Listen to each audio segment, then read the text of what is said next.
Você vai desperdiçar material no início, porque você vai estar aprendendo técnicas, você vai ver formas melhores de imprimir com o tempo, e a gente não costuma calcular, né, quando a gente está aprendendo uma coisa nova, é o custo de aprendizado. Ele tá limpando com a parte da bucha onde rasga. Se você tá no início da sua jornada na impressão 3D e ainda tem algumas dúvidas, assim, por qual caminho seguir e tudo mais, hoje a gente vai reagir aqui a um vídeo do Mob Motion, que é 13 coisas que eu gostaria de saber, né, quando eu comecei na impressão 3D. Bora ver o que ele vai dizer aqui. Eu achava que a impressão 3D era fácil. Agora, Porra, baixe um modelo ou exporte um do Blender, fatie-o e imprima.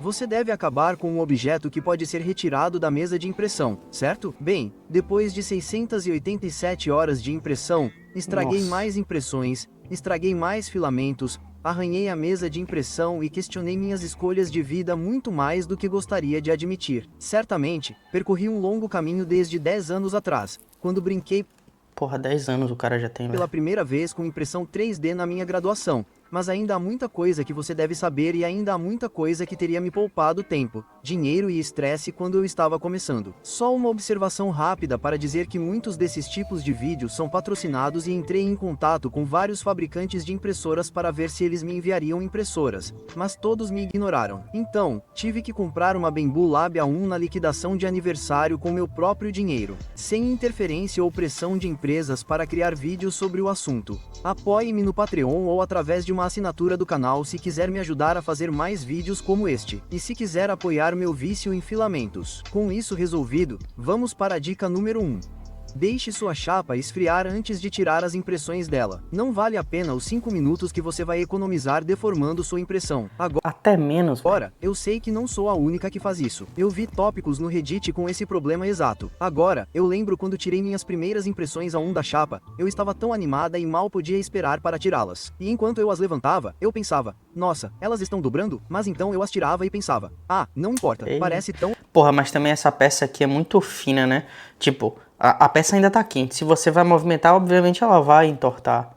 Mas não são todas as peças que acontece isso. Só que, obviamente, o ideal é você não mexer até a placa resfriar, né? E então, depois que estraguei impressões longas e finas o suficiente, eu meio que percebi que esse era o problema. Então você pode ver esta impressora, ela é linda e reta, a maior parte dela. Mas quando tentei levantá-lo da placa de impressão aqui, ele entortou. E é muito difícil desentortar essas coisas. E isso pode ser evitado deixando a placa de impressão esfriar antes de retirá-la. Algumas coisas tornam isso mais rápido. Descobri que você pode levantar a placa de metal da impressora, deslocá-la, para que a maior parte da impressão não fique na placa de impressão de metal quente, e dessa Porra, o que eu normalmente faço, por exemplo, é porque aqui em Portugal tem épocas que faz muito frio, assim, não muito frio que nem em outros lugares, mas tipo assim, chega a fazer 10 graus, 5 graus, é frio, sabe? Só que também no calor chega a fazer 40 graus, então meio que também faz calor aqui. Só que o que eu quero dizer é, nessas épocas que tá um pouco mais frio, o que eu costumo fazer é, eu tiro a placa toda da impressora, tipo a placa de impressão, e deixo fora um tempinho. Ela realmente resfria muito mais rápido do que ela ali, porque o que aquece mesmo a mesa é a parte de baixo, onde tem um metal, né? Não é a própria chapa da mesa. Então, mesmo que você more em um lugar quente, talvez faça mais sentido de resfriar mais rápido, né? Quando você tira a mesa por um todo. Da forma você consegue resfriar por baixo. E também recomendo um pequeno ventilador de mesa. Quando a impressão terminar, você pode apontá-lo para a placa, especialmente se tiver levantado metade dela, e isso ajuda as coisas a esfriarem muito rápido. E também, a vantagem de deixar as coisas esfriarem é que elas simplesmente saltam da placa. Você pode então girá-la e as coisas simplesmente saltam na maioria das vezes. Já que estamos falando sobre como tirar coisas da placa de impressão, a dica número 2 é ter cuidado com seu raspador afiado. Eu não uso raspador. Minha Bambu A1 veio com essa coisa de metal. Imprimi Não uma gosto. alça para ela e com... Isso daqui, a chapa de impressão, né, aquela placa que tem, ela tem um revestimento ali por cima. Então se você passa qualquer tipo de, uma caneta, uma coisa de metal assim, ela vai arranhar e vai desgastar. Perceba com o tempo, quando você usa a sua impressora, se... Quando ela vai começar a impressão, o bico não dá uma raspada ali na frente, veja que depois de algumas impressões, depois de um tempo, ela costuma dar um rasgo ali e você vê diretamente o metal. Ela literalmente corta um pouco da parte do revestimento. E é isso que vai acontecer se você tirar diretamente ou com a espátula, com essa de metal, né? Você pode fazer, tem a própria Bambu, tem uma espátulazinha que você pode imprimir em PLA, PETG, talvez para ficar mais resistente, que já é menos agressivo assim na placa. Consegui usá-la para raspar coisas da placa. Mas a Não uso de maneira jeito como eu estava nenhum isso. fazendo isso significava que eu arranhava minha placa de construção e fiquei até preocupado por um tempo que eu tinha estragado tudo. Então, deixe-me mostrar a vocês. Então, é difícil ver na câmera, mas há arranhões ali. E isso poderia ter sido muito pior se eu não tivesse resolvido o problema pela raiz. O importante é usar um ângulo bem raso. Então, vou tentar raspar Não assim. gosto. Quer ver? Vou pegar. Eu acho que eu tenho uma placa aqui, ó. A placa tá aqui embaixo. Não sei se vai dar pra você ver. Deixa eu botar aqui no OBS. Cadê? Tá vendo aqui? Ó, tá vendo esse rasgo aqui? Opa, aqui, tá vendo aqui? Isso daqui é o bico quando rala. Isso daqui é cortando o revestimento que tem aqui. E se você fica passando muito essa espátula ou qualquer outra coisa do tipo, você vai estragar a sua placa de impressão, velho. Não compensa. Se eu puder. E se isso não passar por baixo da peça, então eu inclino ela bem levemente para cima. E esse é todo o ângulo que você precisa. Não faça isso. Não faça isso. Use bem raso, o mais raso que você puder. Se achar isso difícil, há impressões que você pode colocar aqui embaixo para guiar e proteger a placa. Elas ajudam a obter um ângulo bem raso, mas acho que a melhor maneira é apenas angulá-la com a mão, mas bem raso. Você não quer estragar aquela linda superfície de PEN na sua placa de construção. Agora, o número 3 me poupou uma impressão inteira de 10 horas durante a noite. Você pode cancelar objetos específicos se eles falharem, mas o resto da impressão está ok. É porque, na verdade, antigamente você não conseguia fazer isso quando era pro PC. Você só conseguia pelo celular. Então, depois que atualizaram, que agora hoje em dia no Bambu Slicer, né, você já consegue fazer isso. Acho que isso é específico da Bambu, mas se você tiver uma impressora de outra marca, pesquise. Pode haver esse recurso para você. Deixe um comentário abaixo para que outras pessoas saibam se podem fazer o mesmo com essa marca. É muito fácil fazer isso no aplicativo Bambu Hand. Eu fiz isso no meu telefone. Você também pode fazer isso no Bambu Studio no computador, mas ainda não usei. Mas vi o botão. Ele definitivamente está lá. Então, tudo o que você precisa fazer é abrir o aplicativo Bambu Hand. Vá para dispositivos na parte inferior. Encontre a impressora, se tiver várias. Eu só tenho uma. E há um botão chamado Ignorar objeto. Clique nele. Selecione os objetos que falharam e que você deseja excluir. Mantenha os objetos que estão imprimindo bem. Agora você pode ignorá-los. E isso é bom. Isso vai acelerar ainda mais o resto da impressão. Agora, falando em impressões estragadas, o número 4 teria evitado o erro na última impressão. De qualquer forma, não toque na placa de impressão, custe o que custar. Então, essa falha que tive foi porque eu estava tocando na placa enquanto erguia as coisas e as dobrava. Então, um pouco de óleo de dedo deve ter ido para um dos cantos. E a impressão que falhou foi exatamente em um desses cantos que eu estava tocando muito. O que eu tive que fazer depois foi lavar toda a placa de impressão com detergente de louça. Porra, ele ainda tá limpando com a parte... Ah, porra, aí é foda. Ele tá limpando com a parte da bucha onde rasga. Quando for limpar... Velho, é simples, detergente e água, mas limpe com a parte amarela, onde é uma espuminha, não a parte que é tipo uma bucha. Dei uma boa esfregada e deixei secar sem tocar novamente, e não tive nenhum desses problemas de adesão desde então. Não toque na placa de impressão. O número 5 é apenas uma coisa muito estúpida que eu fiz e espero ser o único. O Bambu A1 vem com esses pacotes de lubrificante e diz para cortar a ponta antes de esguichar. Eu cortei a tampa e a coisa embaixo dela. Eu não sabia que havia uma tampa em cima. Então, apenas remova a tampa antes de cortar a coisa do lubrificante. O sexto ponto é que na impressão 3D, assim como na vida, a paciência é uma virtude. Há muitas situações em que você quer imprimir mais rápido. No meu caso, cometi esse erro ao tentar acelerar o PETG às vezes. Imprimo com PETG e tento o módulo de Crows, mas isso nunca resulta em coisas boas. Muitas vezes... Mas não só na impressão 3D, uma coisa que a gente não costuma calcular, né, quando a gente está aprendendo uma coisa nova, é o custo de aprendizado. Isso é normal. Às vezes você vai, por exemplo, no caso da impressão 3D aqui, né, você vai desperdiçar material no início porque você vai estar aprendendo técnicas, você vai ver formas melhores de imprimir com o tempo, e isso é extremamente normal, velho. Isso é não só para impressão 3D, é para a vida.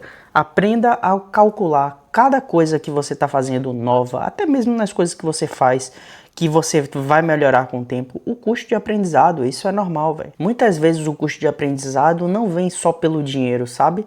É pelo tempo gasto mesmo que você vai ter ali se dedicando para estudar, se dedicando, fazendo aquilo na prática. Você tem que conviver com esses tempos de impressão de várias horas. E você não deve acelerar alguns dos materiais mais sensíveis, como o PETG mesmo com PLA. Você pode usar o modo esportivo, o modo Ludicrous, mas isso pode aumentar a chance de falhas nas impressões. Paciência. Sexto ponto. Virtude. Tenha cuidado ao acelerar as impressões. O sétimo ponto é uma das coisas mais importantes que vou dizer neste vídeo. Secar o filamento. Deixei isso de lado o máximo que pude. Pensei, eu peco muito nisso, velho. O PLA vai ficar bom. Até o PETG, se eu imprimir direto da embalagem, vai ficar bom. Mas o PLA melhora quando você o seca. O PETG definitivamente melhora quando você o seca. Perdi a conta de quantas vezes uma impressão PETG falhou. Eu a seco e ela imprime perfeitamente bem. E o único problema era a umidade. Agora, isso pouco de onde você mora. No Reino Unido, eu não tinha certeza antes de começar esse hobby. Eu esperava que nosso clima fosse seco, mas claramente não é. Esta sala geralmente fica entre 40% e 50% de umidade e é meio quente. Seque seu filamento. Inscreva-se se quiser ver minha análise do secador de filamento CH.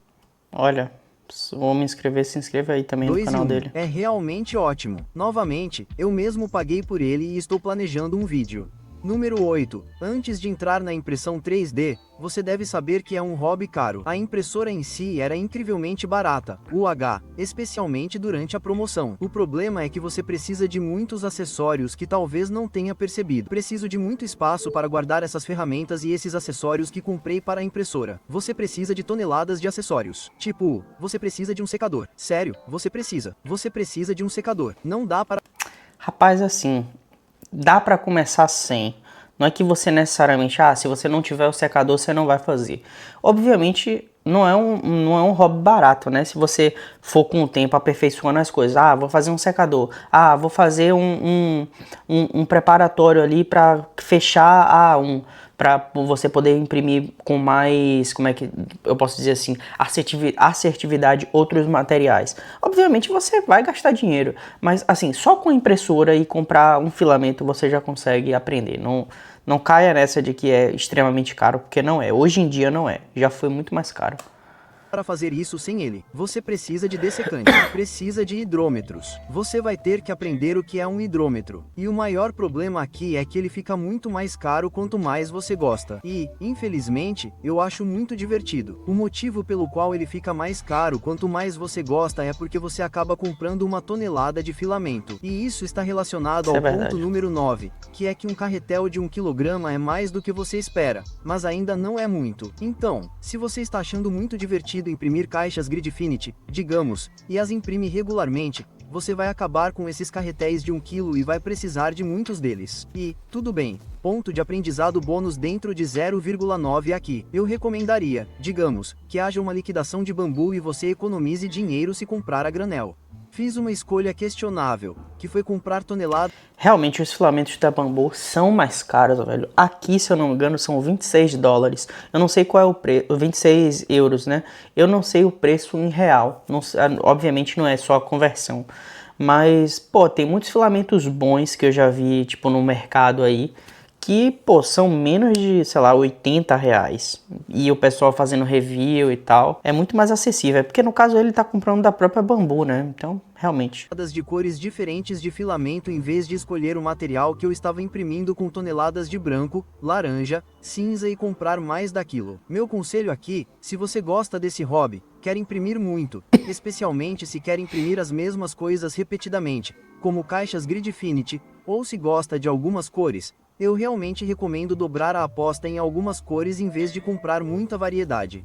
Então, por exemplo, geralmente há um desconto em grandes quantidades na loja de bambu. Você pode economizar muito dinheiro comprando 6 ou 10 refis. Em vez de comprar 6 cores diferentes, eu recomendaria comprar 2 quilos de uma que você realmente goste, 2 de outra que você realmente goste e ainda experimentar porque é divertido, mas não com todos os carretéis que você está comprando. O número 10, novamente, meio que se relaciona com isso, é que ocupa muito espaço. Então, eu já mencionei que você precisa de uma secadora. Você precisa de armazenamento para todas essas coisas. Você também precisa de... Ele ainda organizou aqui tudo em um armário.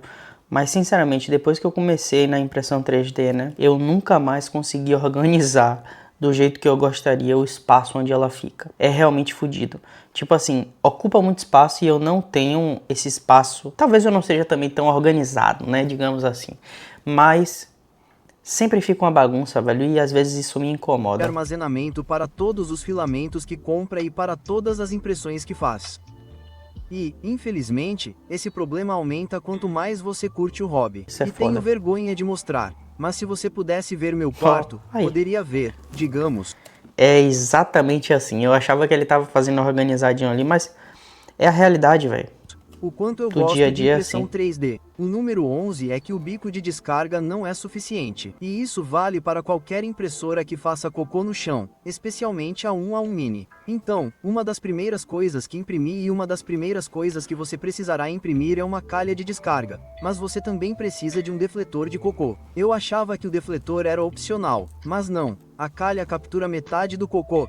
Talvez um pouco mais da metade, mas com o defletor, é uma ótima combinação. O próprio canal da Bambu no Maker World tem isso. Nunca tive Tem cocô todas no essas chão. ferramentas que você pode baixar. Ocasionalmente, cai um pouco de cocô na impressora ou na mesa, mas nunca tive cocô no chão com uma calha e defletor. Mas ponto 12, por melhor que seja o Blender, não é a melhor ferramenta para CAD. Quando comecei a brincar com o Shaper Ele vai falar do 3D Fusion e agora no 360, Shape, quer ver? fiquei impressionado com o Blender ao ver como você pode voltar ao seu design e dizer: nossa, eu deveria ter tido 4000 aqui. E todo o resto é atualizado. Especialmente se você estiver projetando algo funcional, precisa usar um software CAD. Me avise se estiver interessado em um tutorial sobre como aprender a usar o software CAD como usuário do Blender. Na verdade, achei muito intuitivo e acho que muitos usuários do Blender conseguirão fazer a troca facilmente. Então, me avise se esse vídeo específico lhe interessar. Número 13. Mesmo as impressoras mais fáceis não são do tipo, configure e esqueça. As impressoras Bambu Lab são frequentemente elogiadas por serem impressoras muito fáceis de usar, com bons motivos. Configure e esqueça. Mas mesmo com as impressoras mais fáceis de usar, há coisas que você precisa aprender e há manutenção que precisa fazer. Pô, mas é uma manutenção simples que o próprio suporte da Bambu. Você vai no site, eu acho que até no manual tem os QR Codes, onde você dá uma lida ali e ele já direciona para o vídeo. Na própria impressora, na verdade, ele, quando dá o aviso, ele dá o QR Code também para você acessar o vídeo. E são vídeos bem curtos, velho, tipo 2 minutos, 3 minutos, 5 minutos. A manutenção é bem simples. Não é nada assim complexo que nem, tipo, você precisar tecnicamente saber das coisas para poder fazer a manutenção. Então, mesmo no mínimo com a A1, você tem que lubrificar o eixo Y, parece que é a cada 2 dias ou toda semana. Isso porque estou imprimindo muito, depende de quanto Eu costumo fazer uma vez por mês. você imprime, mas há manutenção e solução de problemas que você terá que fazer. Então, enquanto eu estava gravando esta narração, uma das minhas impressoras disse: ah, estava emaranhada. Então, você tem que olhar em vários locais. Você tem que olhar se o carretel está emaranhado. Não, não está. Onde está o problema? O bico está emaranhado? Ah, tudo bem. Vamos tirá-lo. Vamos dar uma olhada dentro. Ah, tudo bem. Ah, isso resolveu? Sim. Acho importante que haja ajustes, mesmo com as impressoras menos complicadas que fazem muitas coisas chatas para você. Tentei tornar isso o mais independente possível da impressora, mas acho que há dicas importantes nas quais não precisei pensar porque estou usando uma impressora de bambu. Por exemplo, acho que com outras marcas, você tem que nivelar mais a mesa e calibrar o fluxo, assim como você calibra a extrusão manualmente. Corrija-me se eu estiver errado abaixo. E me diga também quais lições difíceis você aprendeu em sua jornada de impressão 3D para que todos possamos aprender uns com os outros. Sim, a impressão 3D ficou muito mais fácil desde a MakerBot que usei há 10 anos na universidade, mas ainda espero que você tenha achado algumas delas úteis. As impressoras fazem muito por você internamente, mas há coisas que você ainda precisa fazer sozinho, infelizmente. Se você gostou deste vídeo, acho que vai adorar. E você, qual foi a experiência que você passou que não foi citada aqui? Como você melhorou, né? Qual é a dica que você pode passar baseado na sua experiência? Pô, eu gostei do vídeo aqui do Mob Motion.